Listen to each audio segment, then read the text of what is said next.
Chapter 4.3 intellectual rubbish. इस title का मतलब है बेवकूफ़ाना या बिना सोचे समझे बनाई हुई सोच। तो चलिए शुरू करते हैं। ऑथर कहता है कि इंसान अक्सर गलत और बेवकूफ़ाना ओपिनियंस बना लेता है। इन गलत सोचों से बचने के लिए कोई सुपर ह्यूमन या बहुत ज़्यादा इंटेलिजेंट होना ज़रूरी नहीं है। सिर्फ थोड़ी सी समझ और कॉमन सेंस का यूज़ काफ़ी होता है। आगे ऑथर बताता है कि कुछ सिंपल रूल्स फॉलो करने से हम हर तरह की गलतियों से नहीं, लेकिन जो बिल्कुल सिली और फुलिश गलतियां होती हैं उनसे ज़रूर बच सकते हैं। ऑथर यहाँ एक इम्पॉर्टेंट रूल बताता है। वो कहता है कि अगर कोई बात ऐसी है जिसे देखकर या ऑब्जर्व करके डिसाइड किया जा सकता है तो हमें खुद ऑब्जर्वेशन करनी चाहिए। सिर्फ किसी की बात मान लेना या अज्यूम कर लेना सही नहीं होता।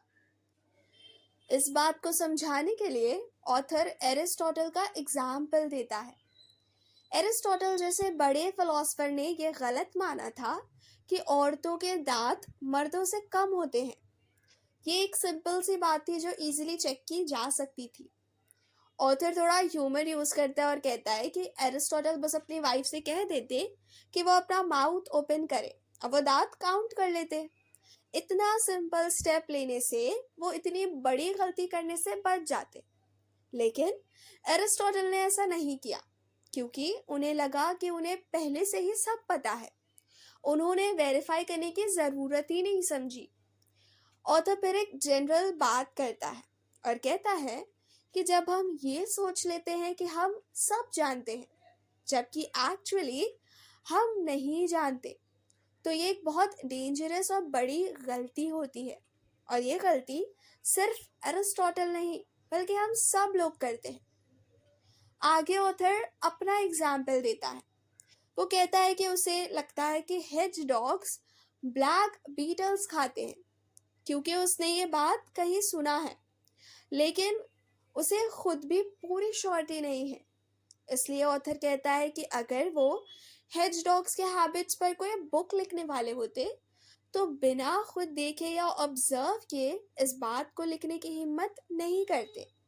सिर्फ सुना हुआ नॉलेज लिखना गलत होता। लेकिन एरिस्टोटल थोड़ा केयरलेस था, मतलब उसने बातों को वेरीफाई करने में ज़्यादा कॉशन नहीं रखी, इसलिए उससे गलती हो गई। फिर ऑथर कहता है कि हर बात ऐसी नहीं होती जिसे इजीली एक्सपीरियंस या एक्सपेरिमेंट के थ्रू टेस्ट किया जा सके। बहुत सारे मैटर्स ऐसे होते हैं जिनके बारे में लोग स्ट्रॉन्ग और इमोशनल ओपिनियंस रखते हैं, वो भी बिना प्रूफ के। ऑथर ये मानता है कि जैसे ज़्यादातर लोगों के होते हैं वैसे ही तुम्हारे भी कुछ मैटर्स पैशनेट कन्विक्शंस हो सकते हैं, यानी ऐसे बिलीव्स जिनके बारे में तुम बहुत स्ट्रांगली फील करते हो। लेकिन ऑथर कहता है कि अपनी ही थिंकिंग के बायस को पहचानने के कुछ तरीके होते हैं। बायस का मतलब होता है बिना प्रूफ के एक साइड लेना। ऑथर यहाँ एक इम्पॉर्टेंट साइन बताता है। वो कहता है कि अगर तुम्हारी ओपिनियन के बिल्कुल अपोजिट कोई बात कोई बोले और तुम्हें गुस्सा आ जाए तो ये इस बात का साइन है कि तुम खुद अंदर से जानते हो कि तुम्हारे पास अपने बिलीफ के लिए कोई स्ट्रॉन्ग रीजन या प्रूफ नहीं है। ऑथर इस बात को एक एग्जाम्पल से समझाता है। अगर कोई बोले कि 2+2 5 होता है या आइसलैंड इक्वेटर पे है तो तुम्हें गुस्सा नहीं आएगा, बल्कि तुम्हें उस पर दया या पिटी फील होगी क्योंकि तुम्हें अरिथमेटिक और ज्योग्राफी का क्लियर नॉलेज है। इसलिए तुम्हारा बिलीव शेक नहीं होता। गुस्सा तब आता है जब सामने वाला इंसान तुम्हारी बिलीफ को चैलेंज करता है और तुम खुद श्योर नहीं होते। अगर तुम्हारा नॉलेज वीक होता तब तुम डाउट में पड़ जाते। ऑथर फिर कहता है कि सबसे ज़्यादा डेंजरस और सेवेज कंट्रोवर्सीज उन टॉपिक्स पर होती है जहां दोनों साइड्स के पास प्रॉपर एविडेंस नहीं होता, फिर भी लोग उन पर लड़ पड़ते हैं। इसलिए ऑथर एडवाइस देता है कि जब भी तुम खुद को किसी डिफरेंस ऑफ ओपिनियन पर गुस्सा होते हुए पाओ तो अलर्ट हो जाओ, ध्यान से सोचो, तो तुम्हें रियलाइज होगा कि शायद तुम्हारी बिलीफ एविडेंस से ज्यादा आगे बढ़ रही है। आगे ऑथर डॉगमेटिज्म के बारे में बात करता है। डॉगमेटिज्म का मतलब होता है अपनी ही ओपिनियन को फाइनल और एब्सोल्यूट सच मान लेना। ऑथर कहता है कि इस डॉगमेटिज्म से बचने का एक अच्छा तरीका ये है कि तुम उन लोगों के ओपिनियंस को भी समझो जो तुम्हारे सोशल सर्कल से अलग सोचते हो। ऑथर यहाँ अपना पर्सनल एक्सपीरियंस शेयर करता है। वो कहता है कि जब वो यंग था तो वो अपने देश के बाहर काफ़ी जगह रहा, फ्रांस, जर्मनी, इटाली और यूनाइटेड स्टेट्स में। इस एक्सपीरियंस से उसका फ़ायदा ये हुआ कि उसके अंदर जो इंसुलर प्रेजुडाइज था, मतलब सिर्फ अपने देश और अपनी थिंकिंग को सही मानने की आदत, वो कम हो गई। ऑथर कहता है कि अगर तुम ट्रैवल नहीं कर सकते तो भी एक सल्यूशन है। तुम उन लोगों से बात करो जिनसे तुम डिसएग्री करते हो और ऐसी न्यूज़पेपर पढ़ो जो तुम्हारी पार्टी या थिंकिंग से मैच नहीं करती। अगर तुम्हें वो लोग या वो न्यूज़पेपर पागल, जिद्दी या गलत लगते हैं तो अपने आप को याद दिलाओ कि तुम भी उन्हें वैसे ही लगते हो। इस सिचुएशन में हो सकता है दोनों पार्टीज अपनी अपनी जगह सही हो, लेकिन ये भी पॉसिबल है कि दोनों पूरी तरह गलत ना हो। ये सोच हमें कॉशियस बनाती है। ऑथर एक हिस्टोरिकल एग्जाम्पल देता है। वो कहता है कि फॉरेन कस्टम्स को देखना हमेशा बेनिफिशियल नहीं होता। 17th सेंचुरी में जब मैंचूस ने चाइना पर कब्जा किया तब चाइनीज विमेन के लिए छोटे फीट रखना एक कस्टम था और मैंचूस के यहाँ मेन के लिए पिगटेल्स रखना कॉमन था। ऑथर बताता है कि यहाँ दोनों ने अपनी अपनी फुलिश कस्टम्स छोड़ने के बजाय एक दूसरे के फुलिश कस्टम्स अपना ली। चाइनीज ने पिगटेल्स अपना लिए और ये कस्टम 1911 के रेवोल्यूशन तक चलता रहा। ऑथर कहता है कि जिन लोगों में थोड़ी सी साइकोलॉजिकल इमेजिनेशन होती है उनके लिए एक अच्छा तरीका होता है। साइकोलॉजिकल इमेजिनेशन का मतलब होता है दिमाग में सिचुएशंस और लोगों की सोच को इमेजिन कर पाना। ऑथर सजेस्ट करता है कि हमें अपने दिमाग में ही ऐसे इंसान के साथ आर्ग्यूमेंट इमेजिन करना चाहिए जो हमसे अलग बायस या ओपिनियन रखता हो। मतलब सोचो कि अगर कोई तुम्हारी बात से बिल्कुल डिसएग्री करता तो वो क्या आर्ग्यूमेंट्स देता। ऑथर कहता है कि इमेजिनरी आर्ग्यूमेंट का एक ही फायदा होता है रियल कन्वर्सेशन के कंपैरिजन में, और वो फायदा ये है कि इस तरह के आर्ग्यूमेंट पर टाइम और प्लेस की लिमिटेशन नहीं होती। तुम कभी भी कहीं भी अपने दिमाग में ये डिस्कशन कर सकते हो। ऑथर यहाँ महात्मा गांधी का एग्जाम्पल देता है। वो बताता है कि Gandhi ji railways, steam boats और मशीनरी के अगेंस्ट थे। उनका मानना था कि इंडस्ट्रियल रेवोल्यूशन ने सोसाइटी को नुकसान पहुंचाया है और वो चाहते थे कि पूरी इंडस्ट्रियल रेवोल्यूशन को ही अनडू कर दिया जाए। ऑथर कहता है कि शायद तुम्हें रियल लाइफ में ऐसे कोई इंसान से मिलने का मौका ही ना मिले जो गांधी जी जैसी थिंकिंग रखता हो। इसका रीज़न ये है कि वेस्टर्न कंट्रीज में ज़्यादातर लोग मॉडर्न टेक्नोलॉजी के फ़ायदों को नॉर्मल और ऑब्वियस मान लेते हैं।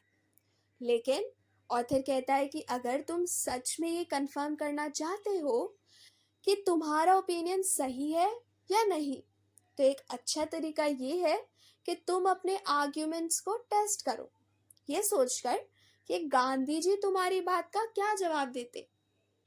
मतलब तुम अपनी सोच को ब्लाइंडली करेक्ट मान लेने के बजाय ये इमेजिन करो कि कोई इंटेलिजेंट और रीजनेबल अपोनेंट तुम्हारी बात का लॉजिकल आंसर दे रहा है। ऑथर यहाँ अपना पर्सनल एक्सपीरियंस शेयर करता है। वो कहता है कि कई बार इस तरह के इमेजिनरी डायलॉग के बाद उसे अपनी ओपिनियन चेंज करनी पड़ी। और अगर ओपिनियन पूरी तरह चेंज न भी हो तो कम से कम उसकी सोच कम डॉगमेटिक और कम कॉकश्योर हो जाती है। कॉकश्योर का मतलब होता है ओवर कॉन्फिडेंट या बिना डाउट के खुद को हमेशा सही समझना। यहाँ ऑथर हमें वार्न करता है कि ऐसी ओपिनियन से बहुत सावधान रहना चाहिए जो हमारे सेल्फ एस्टीम को बूस्ट करती है। सेल्फ एस्टीम का मतलब होता है अपने आप को सुपीरियर समझना। ऐसी ओपिनियंस हमें अच्छा फील करवाती है, इसलिए हम बिना सोचे उन्हें सच मान लेते हैं। ऑथर कहता है कि आदमी हो या औरत, ज्यादातर लोग अपने ही जेंडर को दूसरों से बेटर समझते हैं। ऑलमोस्ट हर केस में लोग फर्मली बिलीव करते हैं कि उनका ही जेंडर सुपीरियर है। ऑथर बताता है कि दोनों साइड्स के पास अपनी बात सपोर्ट करने के लिए एग्जाम्पल्स होते हैं। अगर तुम आदमी हो तो तुम कह सकते हो कि ज़्यादातर पोएट्स और साइंटिस्ट मेल होते हैं, और अगर तुम औरत हो तो तुम तुरंत जवाब दे सकती हो कि ज़्यादातर क्रिमिनल्स भी तो मेल ही होते हैं। ऑथर कहना चाहता है कि इस तरह का कंपैरिजन कभी फाइनल आंसर नहीं दे सकता। ये क्वेश्चन ही ऐसा है कि जिसका क्लियर सोल्यूशन पॉसिबल ही नहीं है। लेकिन हमारा सेल्फ एस्टीम इस बात को छुपा देता है और हम सोचते रहते हैं कि हम ही सही हैं। आगे ऑथर नेशन के बारे में बात करता है। वो कहता है कि दुनिया के किसी भी हिस्से से हम आते हो, हर इंसान अपने देश को सबसे बेहतर मानता है। यहाँ ऑथर एक्सप्लेन करता है कि हर नेशन के अपने स्ट्रेंथ्स और वीकनेसेस होते हैं, लेकिन हम क्या करते हैं, हम अपनी सोच के स्टैंडर्ड्स ऐसे सेट कर लेते हैं कि जो क्वालिटीज़ हमारे देश में अच्छी होती हैं उन्हें हम सबसे इम्पोर्टेंट मान लेते हैं, और जो बुरी बातें होती हैं उन्हें छोटा या इनसिग्निफिकेंट समझ लेते हैं। यहाँ भी एक रेशनल इंसान ये मान लेगा कि ये ऐसा सवाल है जिसका कोई क्लियर प्रूवेबल राइट आंसर नहीं होता। मतलब कुछ क्वेश्चंस ऐसे होते हैं जहाँ कोई भी साइड पूरी तरह से सही या गलत प्रूव नहीं की जा सकती। ऑथर कहता है कि इंसान के सेल्फ एस्टीम मतलब मैन एज मैन की सुपीरियोरिटी को हैंडल करना और भी मुश्किल है। इसका रीज़न ये है कि हम इस बात पर किसी नॉन ह्यूमन माइंड के साथ आर्ग्यू ही नहीं कर सकते। हम सिर्फ इंसानों के बीच कंपैरिजन कर सकते हैं। इस प्रॉब्लम से डील करने का जो एक तरीका ऑथर बताता है वो ये है कि हम अपने आप को याद दिलाएं कि इंसान यूनिवर्स में बहुत छोटा और टेम्पररी है। इंसान एक छोटे से प्लैनेट पर यूनिवर्स के एक कोने में सिर्फ एक छोटा सा एपिसोड है, और हो सकता है कि यूनिवर्स के किसी और हिस्से में ऐसे बीइंग्स हो जो हमसे उतने ही ज़्यादा सुपीरियर हो जितने हम जेलीफिश से हैं। इस थॉट से इंसान का घमंड कम होता है। फिर ऑथर कहता है कि सेल्फ एस्टीम ही नहीं बल्कि और भी इमोशंस होते हैं जो हमें गलत सोच की तरफ ले जाते हैं। इनमें सबसे इम्पॉर्टेंट इमोशन है फियर, यानी डर। फियर कभी डायरेक्टली काम करता है, जैसे वॉर टाइम में अफवाह फैल जाती है या लोग घोस्ट जैसी चीज़ों का डर बना लेते हैं।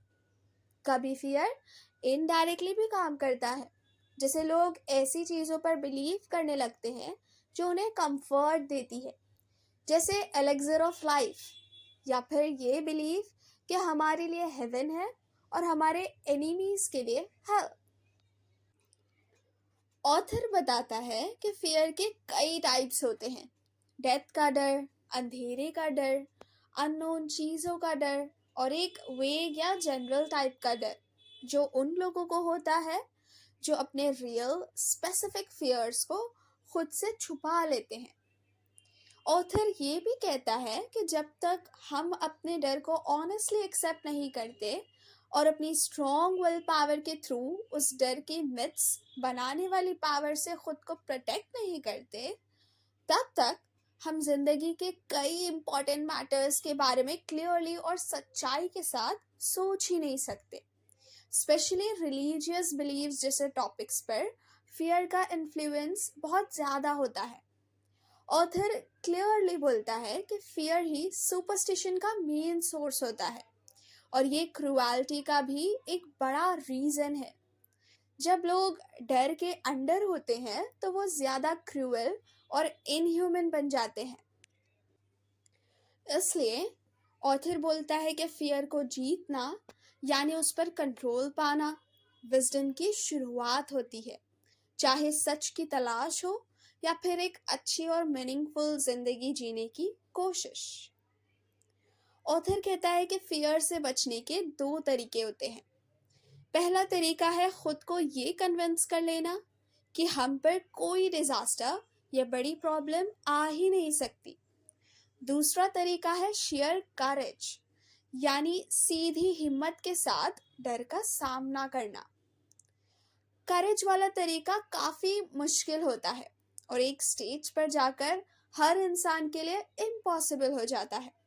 इसी वजह से पहला तरीका यानी खुद को झूठा तसल्ली देना लोगों में ज्यादा पॉपुलर है। फिर ऑथर प्रिमिटिव टाइम्स का एग्जाम्पल देता है। वो कहता है कि प्रिमिटिव मैजिक का मेन पर्पस लोगों को सेफ्टी का फीलिंग देना था। लोग या तो अपने एनिमीज को नुकसान पहुंचाने के लिए मैजिक पर बिलीव करते थे या फिर खुद को बचाने के लिए तलिस्मान्स, स्पेल्स और इनकैंटेशंस का यूज करते थे। तलिस्मान्स कोई एम्यूलेट या लकी चार्म होता है। स्पेल्स यानी जादू के शब्द और इनकैंटेशंस मतलब मंत्र या जाप। ऑथर ये भी कहता है कि सिविलाइजेशन के कई सेंचुरीज तक बिना किसी मेजर चेंज के ये बिलीव चलता रहा। मतलब साइंस और प्रोग्रेस के बाद भी लोग डेंजरस सिचुएशन से बचने के लिए ऐसे ही तरीकों पर भरोसा करते रहे। आज के टाइम में साइंस ने मैजिक पर बिलीव कम जरूर कर दिया है, लेकिन फिर भी बहुत लोग ओपनली नहीं मानते, लेकिन सीक्रेटली मास्कोट्स या लकी चार्म्स पर ज्यादा भरोसा रखते हैं। ऑथर यहाँ एक स्ट्रॉन्ग वार्निंग भी देता है। वो कहता है कि जब कोई इंसान, क्राउड या पूरी नेशन किसी बड़े डर के इन्फ्लुएंस में होते हैं, तब ना तो उसे ह्यूमनली बिहेव करने पर भरोसा किया जा सकता है और ना ही उसकी थिंकिंग को सेन माना जा सकता है। इसीलिए ऑथर कहता है कि डर के मारे लोग यानी कावर्ड्स ब्रेव लोगों के कंपैरिजन में ज्यादा क्रूअल और ज्यादा सुपरस्टिशियस होते हैं। डर इंसान को वीक ही नहीं बल्कि डेंजरस भी बना सकता है। ऑथर यहाँ टोन थोड़ा चेंज करता है और कहता है कि अब हम इस बात को बहुत ज्यादा सीरियस बना रहे हैं। वो याद दिलाता है कि हर सुपरस्टिशन हमेशा डार्क या क्रूअल नहीं होती। कई बार सुपरस्टिशंस जिंदगी में थोड़ा फन और एंटरटेनमेंट भी ऐड करती है। ऑथर बताता है कि कभी कभी सुपरस्टिशंस लोगों को खुश भी कर देती है या उन्हें अजीब सी प्लेजर देती है, भले ही वो सच न हो। इस बात को समझने के लिए ऑथर एक फनी पर्सनल एग्जाम्पल देता है। वो कहता है कि एक बार उसे इजिप्ट के गॉड ओसाइरिस की तरफ से एक लेटर मिला जिसमें ओसाइरिस ने अपना टेलीफोन नंबर दिया था और बताया था कि वो उस टाइम बॉस्टन के एक सबर्ब में रहता है। ये बात ऑब्वियसली इलॉजिकल और अनबिलीवेबल है। ऑथर कहता है कि उसने इस लेटर के बाद खुद को ओसाइरिस का वर्शिपर तो नहीं बनाया, लेकिन फिर भी वो लेटर उसे एंटरटेनिंग और अम्यूजिंग लगा। मतलब सुपरस्टिशन ने उसे नुकसान नहीं पहुंचाया बल्कि थोड़ा मजा दिया। आगे ऑथर कहता है कि उसे अक्सर ऐसे लेटर्स मिलते रहते हैं जिनमें लोग खुद को मसीहा बताते हैं और उसे रिक्वेस्ट करते हैं कि वो अपने लेक्चर्स में इस इम्पोर्टेंट फैक्ट का मेंशन करे। ऑथर यहाँ फिर एक इंटरेस्टिंग और थोड़ा ह्यूमरस एग्जाम्पल देता है। वो कहता है कि उसे एक खास प्रॉफिटेस बहुत ज़्यादा इम्प्रेसिव लगती है जो 1820 के अराउंड नॉर्दर्न न्यूयॉर्क स्टेट में एक लेक के पास रहती थी। उस औरत ने अपने बहुत सारे फॉलोअर्स को ये अनाउंस किया कि उसके पास पानी पर चलने की पावर है। उसने ये भी बोला कि वो एक स्पेसिफिक दिन और टाइम सुबह 11 बजे सबके सामने पानी पर चल कर दिखाएगी। जो लोग उस पर विश्वास करते थे वो हजारों की संख्या में उस लेक के पास जमा हो गए। सब लोग पूरे भरोसे के साथ आए थे। उस टाइम पर प्रोफेटिस ने अपने फॉलोअर्स से पूछा, क्या तुम सब पूरी तरह से यकीन करते हो कि मैं पानी पर चल सकती हूँ? सब लोग एक ही आवाज में बोले, हाँ, हमें पूरा विश्वास है। तब उस औरत ने कहा, अगर तुम सबको ऑलरेडी पूरा विश्वास है तो मुझे पानी पर चलकर दिखाने की कोई जरूरत ही नहीं है। ये कहकर वो चली गई और उसके सारे फॉलोअर्स भी घर चले गए, खुद को ये स्पिरिचुअली अपलिफ्टेड और सैटिस्फाइड महसूस करते हुए। इस एग्जाम्पल के थ्रू ऑथर ये समझाने की कोशिश करता है कि ब्लाइंड फेथ लोगों को बिना प्रूफ के भी सैटिस्फाई कर देता है। फिर ऑथर थोड़ा सीरियस थॉट शेयर करता है। वो कहता है कि शायद दुनिया अपनी इंटरेस्ट और वैरायटी का कुछ हिस्सा खो देगी अगर ऐसे सारे बिलीव्स को कंप्लीटली कोल्ड साइंस से रिप्लेस कर दिया जाए। मतलब सिर्फ लॉजिक और साइंस से दुनिया थोड़ी बोरिंग हो सकती है। लास्ट में ऑथर कंक्लूड करता है कि एक वाइस इंसान वही होता है जो हर चीज को बैलेंस के साथ एंजॉय करे। जैसे जिंदगी में कुछ चीजें अबंडेंस में होती हैं, वैसे ही इंटेलेक्चुअल रबिश यानी बेकार बिलीव्स और अजीब आइडियाज भी हर युग में बहुत मिलते हैं। ऑथर कहना चाहता है कि आज के टाइम में भी और पहले के टाइम में भी अगर कोई समझदार इंसान चाहे तो उसे इस इंटेलेक्चुअल रबिश का एम्पल सप्लाई मिल ही जाता है। बस फर्क इतना है कि हमें उसे ब्लाइंडली फॉलो नहीं करना है, बल्कि समझ के देखना चाहिए।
और हाँ, वीडियो को लाइक, शेयर और चैनल को सब्सक्राइब करके जाना।